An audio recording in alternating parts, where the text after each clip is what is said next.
محترم سامعین اکرام، آج کا ہمارا موضوع ایسبگول سے متعلق ہے، جس کو انگریزی میں فلیا سیڈ کہتے ہیں۔ ایسبگول کا پودا فٹ سوا فٹ اونچا ہوتا ہے۔ یہ ایک جھاڑی نما پودا ہے جس سے کافی شاخیں نکلتی ہیں۔ شاخ کے سرے پر ایک سٹا نکلتا ہے جس میں بیج بنتے ہیں۔ ایسبگول کے بیج بہت سی بیماریوں میں استعمال کیے جاتے ہیں۔ بیج کے اوپر کا خول لابدار مادے سے بھرے ہوئے خانوں سے بنا ہوا ہوتا ہے۔ بیج کے چھلکے کو علیحدہ کر کے بھی استعمال میں لایا جا سکتا ہے، جسے ایسبگول کا ست یا چھلکا کہتے ہیں۔ اس کے بیج میں تیل دار ایلبیومن ہوتا ہے۔ آگے بڑھنے سے پہلے آپ ہمارے چینل کو سبسکرائب کر دیں اور ساتھ میں بیل آئیکن کو پریس کر دیں تاکہ ہماری ہر نئی ویڈیو کا نوٹیفیکیشن آپ کو ملتا رہے۔ ایسبگول ہلکی زمین میں اور گرم مرطوب آب و ہوا میں اس کی کاشت کی جا سکتی ہے۔ ستمبر اور اکتوبر کے مہینوں میں اس کی کاشت کی جاتی ہے۔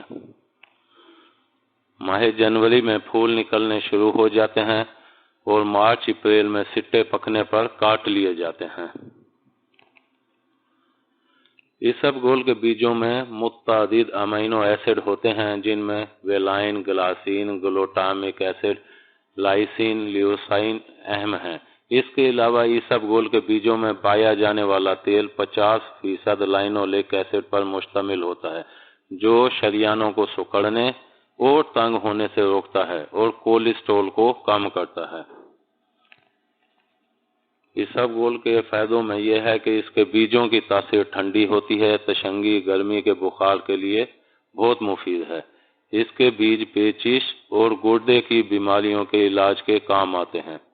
ایسبگول کا چھلکا بچوں کے بگڑے ہوئے دستوں کے لیے، جن کا کافی علاج کرایا گیا ہو مگر آرام نہ آتا ہو، بہت شافی ہے۔ اس کے جوشاندے کی کلی کرنا منہ کے جوش اور ورموں کے لیے مفید ہے۔ اس کا چھلکا زیادہ تر آنتوں کے زخم اور پیچش میں مفید استعمال ہوتا ہے۔ ایسبگول معدے کے السر کے لیے انتہائی مؤثر ہے۔ اس کے بیجوں میں پائی جانے والی گوند معدے اور انتڑیوں کی دیواروں پر تہ جما دیتی ہے، جس سے السر کی وجہ سے زخم بھر جاتا ہے اور درد میں بھی افاقہ ہو جاتا ہے۔ ایسبگول کے بیج بواسیر کا انتہائی مؤثر علاج ہیں اور قبض کو دور کرتے ہیں۔